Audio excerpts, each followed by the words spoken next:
Cher jeune Devon, bonsoir. Je suis content de vous retrouver à travers l'écran, mais en fait, je suis assez impatient aussi de vous retrouver en réel. Je trouve qu'il me manque votre présence, votre écoute et éventuellement vos réactions que je peux sentir épidermiquement. Bon, là, on fait comme on peut et comme on doit dans les contextes qui est le nôtre, mais sachez que vraiment, je voudrais vous dire à chacun que je n'attends qu'une chose, c'est de pouvoir vous voir, vous saluer et reprendre le contact avec vous. Alors nous continuons toujours dans les commandements de l'Alliance. Le commandement tiré de l'Exode, chapitre 20, verset 15, qu'il s'agit d'étudier un peu, c'est « Tu ne voleras pas ». Et l'affiche est intitulée « Don et bonté ». Je ne me suis pas occupé de savoir si vous aviez la prière correspondante. Je suis un petit peu, si ce n'est débordé, du moins accaparé par beaucoup d'autres choses. Espérons que le bug d'il y a 2 semaines ne se reproduira pas. Donc je traite don et bonté sur le commandement « Tu ne voleras pas ». Vous avez pu consulter la fiche, vous avez pu vous réunir pour la travailler ensemble. Et les 3 questions qui sont posées, je les prends, je vais tâcher d'y répondre. Et comme à chaque fois je vous dis, je vous fournis des éléments de réponse, mais pas la totalité des réponses. Vous avez votre intelligence, vous avez votre chemin de vie pour vous accaparer, pas pour vous accaparer, pour vous approprier ces réponses et les enrichir de votre propre réflexion, de votre propre liberté. C'est ça le plus important. Alors, première question, pourquoi l'Église défend-elle le lien entre la propriété privée et la destination universelle des biens?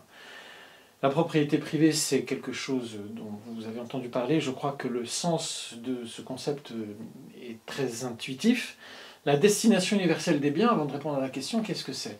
C'est cette idée qui est une vision chrétienne des choses, que le monde ayant été créé, il a été créé pour la vie humaine, essentiellement, qui est le destinataire de la totalité du créé. C'est ce que nous avons vu ensemble en étudiant le chapitre 1 et le chapitre 3 du livre de la Genèse. En son temps, nous l'avons fait. Et donc, la création vue comme provenant de Dieu, issue de la main de Dieu, donnée à l'homme en gardiennage et en valorisation, c'est la mission adamique de garder et de travailler le jardin d'Éden. Cette conception fondamentale du monde comme un don suppose, par voie de conséquence, que les ressources qui sont disponibles dans le monde sont destinées à la totalité du genre humain. Voilà, la destination universelle des biens, c'est une vision fondamentale des choses selon laquelle les ressources de la création et aussi les ressources du travail humain sont destinées à la totalité du genre humain. C'est donc une idée à la fois économique, philosophique et religieuse, j'allais dire. Alors je reprends maintenant la question, pourquoi l'Église défend-elle le lien entre la propriété privée et la destination universelle des biens, dont j'ai très rapidement tracé le sens? Vous avez en fait la réponse dans l'extrait du catéchisme de l'Église catholique qui est sur votre fiche, le numéro 2403, où il est dit « Le droit à la propriété privée, acquise par le travail ou reçue d'autrui par héritage ou par don, n'abolit pas la donation originelle de la terre à l'ensemble de l'humanité. La destination universelle des biens demeure primordiale, même si la promotion du bien commun exige le respect de la propriété privée, de son droit et de son exercice. » Donc là, vous avez tous les éléments pour répondre à la première question. Alors je le reprends, parce qu'il serait fastidieux tout simplement que vous relisiez le petit paragraphe. La propriété privée a un fondement. Elle s'inscrit dans un cadre. Elle n'est pas un droit absolu qui flotte dans l'air, entre ciel et terre. Le droit à la propriété privée est fondé sur la donation originelle de la terre. C'est ce que dit le catéchisme de l'Église catholique et ce que la théologie nous enseigne. Le monde est donné aux hommes par un acte de la bonté gratuite de Dieu pour que les hommes puissent y vivre de manière précisément humaine. Donc, le droit à la propriété privée est fondé sur la donation originelle de la terre, premier élément pour répondre à la question, et ce droit à la propriété privée, il est ordonné, d'après ce paragraphe du catéchisme de l'Église catholique, le droit à la propriété privée est ordonné, deuxième élément de réponse, à la promotion du bien commun. C'est-à-dire que la propriété privée, qui est un droit pour l'homme, est un moyen ordonné à une fin. Il est fondé, il est légitime en raison de la donation originelle de la terre, mais en vue du bien commun. C'est-à-dire que il y a une mesure possible, il y a un jugement possible, une évaluation possible sur la qualité d'exercice du droit de la propriété qui est dévoyé de son ordre, puisqu'il est ordonné au bien commun. L'exercice du droit de propriété est dévoyé de son ordre quand il ne participe plus de la promotion du bien commun. La promotion du bien commun nécessite plusieurs outils. Elle nécessite la propriété privée ordonnée au bien commun, elle nécessite le droit ordonné au bien commun, elle nécessite l'autorité politique ordonnée au bien commun, elle nécessite les institutions humaines ordonnées au bien commun, puisque et le bien commun et la personne humaine sont la double finalité, mais unique, de l'activité humaine. L'activité humaine ne peut pas créer un désordre par rapport au bien commun ou par rapport à d'autres personnes. La règle de l'activité humaine, d'après la perception chrétienne des choses, c'est donc la règle de la justice, qui est une norme absolue. Donc je reprends la question. Pourquoi l'Église défend-elle le lien entre la propriété privée et la destination universelle des biens ? 1. Parce que la propriété privée, qui est un droit fondé sur la donation originelle de la terre, qui implique la destination universelle des biens. Et la propriété privée s'inscrit dans ce cadre.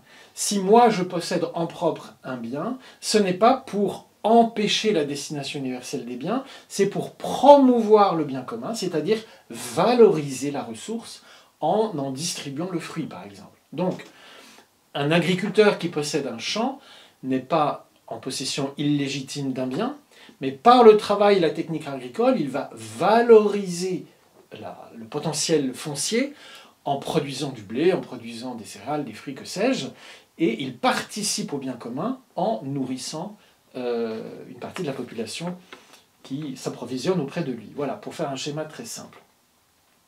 Donc il y a un lien très fort entre propriété privée et destination universelle des biens. Le fait que les biens fonciers puissent être attribués en propriété à des personnes, que les biens économiques puissent être attribués en propriété, n'empêche pas que ce qui ressort, le produit de cette propriété, est destiné à tous.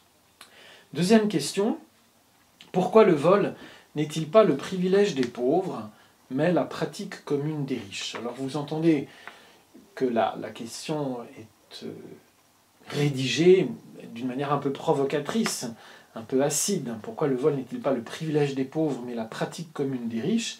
Je pense que le riche, c'est celui qui s'attribue ce dont il n'a pas besoin et qui ne cesse d'accumuler des choses dont il n'a pas besoin et qui pourraient être d'une plus grande utilité pour autrui.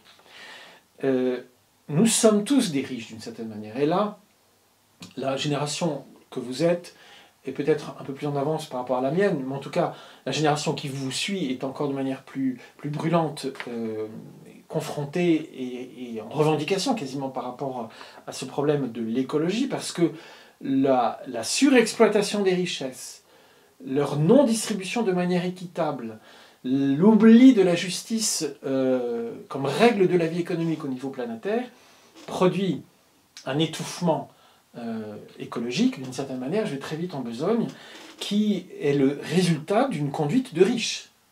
Il est très évident, vous pourrez vous reporter aux statistiques, je ne les ai pas sous le nez, mais il y a une part majoritaire des biens, des richesses produites par la planète ou disponibles sur cette planète, qui sont entre les mains d'une toute petite minorité de personnes. Il y a donc un déséquilibre total. L'attitude du riche qui s'ignore, et c'est ça le drame, c'est le riche qui s'ignore, qu'on ne cesse de consommer toujours plus, de s'inventer des nouveaux besoins et d'essayer de les satisfaire.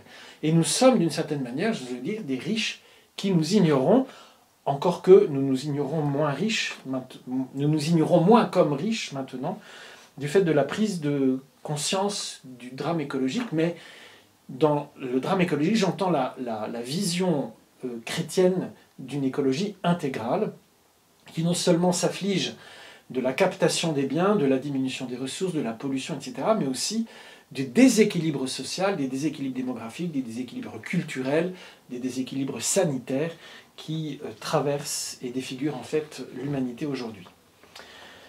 Donc le vol n'est pas le privilège des pauvres, mais la pratique commune des riches, parce que le riche, souvent, oublie sa condition, oublie aussi la condition du pauvre, et ne cesse d'entrer dans une logique de suraccumulation et de surconsommation. Il oublie la perspective du bien commun. Il rapporte tout à sa propre jouissance. Alors, c'est un portrait caricatural du riche. C'est un petit peu le portrait caricatural du riche qui ressort de la parabole du pauvre et du riche Lazare, parce que de fait, l'Écriture fait appel à la générosité du riche, à son sens de l'aumône, pour que sa richesse puisse alimenter la pauvreté d'autrui. Donc, tout riche n'est pas en soi condamnable. Il y a une façon éthique, morale et évangélique même de faire participer d'autres qui sont démunis à la richesse qui est la mienne en la partageant. Troisième question de cette fiche, comment la pauvreté évangélique est-elle la seule façon de ne pas voler? Encore une fois, question un petit peu provocante dans sa rédaction, mais là finalement c'est la tonalité majoritaire des textes de votre fiche de s'attacher à la conception biblique, et tout particulièrement évangélique, de la pauvreté. Heureux les pauvres en esprit, notre traduction dit heureux les pauvres de cœur, car le royaume des cieux est à eux. Ce n'est pas rien d'entendre ça. On a tellement entendu que peut-être c'est devenu une espèce de refrain assez habituel, mais heureux les pauvres en esprit ou les pauvres de cœur, car le royaume des cieux est à eux. Il y a un rapport que Jésus nous met, un rapport d'immédiateté entre la possession du royaume des cieux et la pauvreté dans l'esprit qu'il faut essayer de déchiffrer. Ou encore cette maxime évangélique en Matthieu 6, 21, « Où est ton trésor, là aussi sera ton cœur ». Alors derrière ces maximes évangéliques, il y a, vous l'avez entendu en lisant l'extrait du livre du Séracide que vous avez dans vos fiches, il y a une critique que tous les moralistes font de la richesse dans ce qu'elle a d'un peu insensé, de miroir aux alouettes, c'est-à-dire beaucoup de gens dépensent énormément d'énergie pour accroître leur fortune, et puis à leur mort, qu'est-ce qu'il en restera? Cette attitude, elle était déjà celle de Diogène, dans l'Antiquité, qui vivait de 3 fois rien, et qui provoquait d'ailleurs les conventions sociales et les modes de pensée convenus de la société athénienne de son temps. C'est une posture constante du moraliste ou du philosophe de dénoncer l'illusion de la richesse, et nous le retrouvons dans la Bible. La méditation sur la mort, la méditation sur la fragilité de la vie, la méditation sur la fugacité des choses, conduit normalement un homme sensé, même non religieux, à un détachement par rapport à l'accumulation des richesses. Donc l'Évangile va plus loin, en parlant non d'un détachement raisonné, raisonnable, philosophique, du miroitement des richesses, mais d'une décision libre de pauvreté. C'est ça la pauvreté évangélique, c'est la pauvreté choisie, c'est la pauvreté réfléchie, c'est la pauvreté délibérée, qui n'est pas d'abord une posture contestataire, à la manière des hippies par exemple, d'un monde bouffi de richesse. La posture évangélique, c'est pas d'abord une contestation, une dénonciation, une accusation des travers d'une société. La pauvreté évangélique, c'est d'abord un visage. C'est le visage de Jésus-Christ. Le Maître et Seigneur de la terre, celui qui est créateur en tant que Verbe et qui a pourvu à la constitution des mondes, qui a voulu qu'il soit donné à l'homme en gestion pour que les ressources qui y sont disponibles servent au bien commun, ce Dieu-là, le Verbe créateur, venu dans le monde, s'est manifesté dans une condition de pauvreté. C'est un choix. Ce n'est pas un hasard, ce n'est pas des circonstances historiques qui fait qu'il est né dans une étable, tout est voulu, tout est sage, tout est signe. Donc la richesse de ce Dieu créateur, richesse d'intelligence, richesse de puissance, richesse d'imagination, richesse d'effusion de bonté, cette infinie richesse, ce trésor infini qu'il est lui-même, se manifeste dans la pauvreté. Et c'est là ce qu'il faut interroger. Parce que le Verbe s'est fait chair en Jésus, et que Jésus est un homme pauvre, réellement pauvre, possédant une tunique, né dans une crèche, artisan charpentier dans un village de province. Cet homme montre Dieu, donc quand je vois la pauvreté de Jésus, je vois qui est Dieu. Dieu n'est pas riche, Dieu n'est pas bouffi de richesse, Dieu n'est pas rentier, Dieu n'est pas capitaliste, Dieu n'épargne pas, Dieu ne place pas son argent à intérêt. Vous voyez ce que je veux dire? Il ne spécule pas. Pourquoi? Parce qu'il est amour. Et que l'amour est pauvre. Qu'est-ce que j'entends par là? C'est là le choix de la pauvreté évangélique. L'amour divin est un choix d'aimer. Il s'aime éternellement dans la très sainte Trinité d'une manière parfaite. Et il choisit d'aimer ce qui n'est pas lui et d'aimer jusqu'au bout, c'est-à-dire une créature qui ne l'aimera pas. Et ce choix-là, ce choix d'amour, cette décision d'aimer, c'est ça l'agapé, c'est ça l'amour et c'est ça la pauvreté. C'est-à-dire que celui qui prend la décision d'aimer est pauvre. Il est en attente, il est en évacuation de lui-même, il donne ce qu'il a et ce qu'il est, plus précisément, dans l'amour on donne ce qu'on est, et il attend en retour, ayant fait le vide en se déversant vers autrui, c'est un modèle d'amour un peu mystique et absolu, mais je vous le livre pour la réflexion, s'étant évacué lui-même par amour pour autrui, il devient pauvre, et il n'attend qu'une chose, c'est une réponse d'amour qui va le remplir puisqu'il s'est vidé. Ça, c'est le modèle divin, la kénose du Verbe. Il s'anéantit lui-même, devenant homme. C'est la pauvreté amoureuse, la pauvreté signe d'un amour fou, signe d'un amour total qui fait qu'il se quitte lui-même, il quitte son rang, il quitte sa richesse, son honneur et sa gloire divine pour s'approcher d'une créature qui a besoin de lui. Donc il se vide de lui, il va se vider de son corps, de son sang, de son âme, de son divinité dans la très sainte Eucharistie pour enrichir de sa pauvreté, comme dit saint Paul, ceux qui se croient riches et qui sont totalement pauvres, parce qu'ils n'ont pas en eux cette source de vie, ils n'ont pas en eux cette source d'amour. Donc la pauvreté évangélique, c'est un choix délibéré, d'aimer comme le Christ a aimé, et de ce fait, de choisir de se détacher des biens pour parvenir à cette liberté d'âme, cette liberté intérieure dont parle l'extrait de Charles Foucault que vous avez dans cette fiche.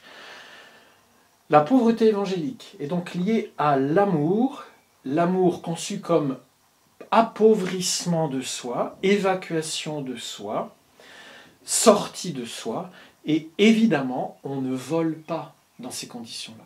On n'accapare pas puisqu'on n'est qu'en état de don et d'accueil, de réceptivité, de vide en attente de la réponse d'amour. De sorte que la pauvreté évangélique est le contrepoids au scénario du péché que nous avons vu dans le livre de la Genèse au chapitre 3, où par la convoitise des yeux, la mainmise sur le fruit interdit, la femme, et donc l'homme avec elle, bascule dans la captation orgueilleuse qui devait l'enrichir et qui en fait l'appauvrit. Elle a pris ce qu'elle aurait reçu en état de pauvreté, qui aurait été donné comme un don purement gratuit. Alors, la pauvreté évangélique, c'est la guérison de la concupiscence des yeux et de l'orgueil de la richesse, selon saint Jean. C'est pourquoi c'est une voie spirituelle, vouée comme un choix définitif par les moines, conseillée comme un choix spirituel fondamental à tous les baptisés. C'est-à-dire vivre libre de tout attachement excessif au bien pour pouvoir davantage aimer et répondre en ce sens à la vocation humaine de recevoir le don de Dieu, de l'accueillir et de le faire fructifier en le partageant.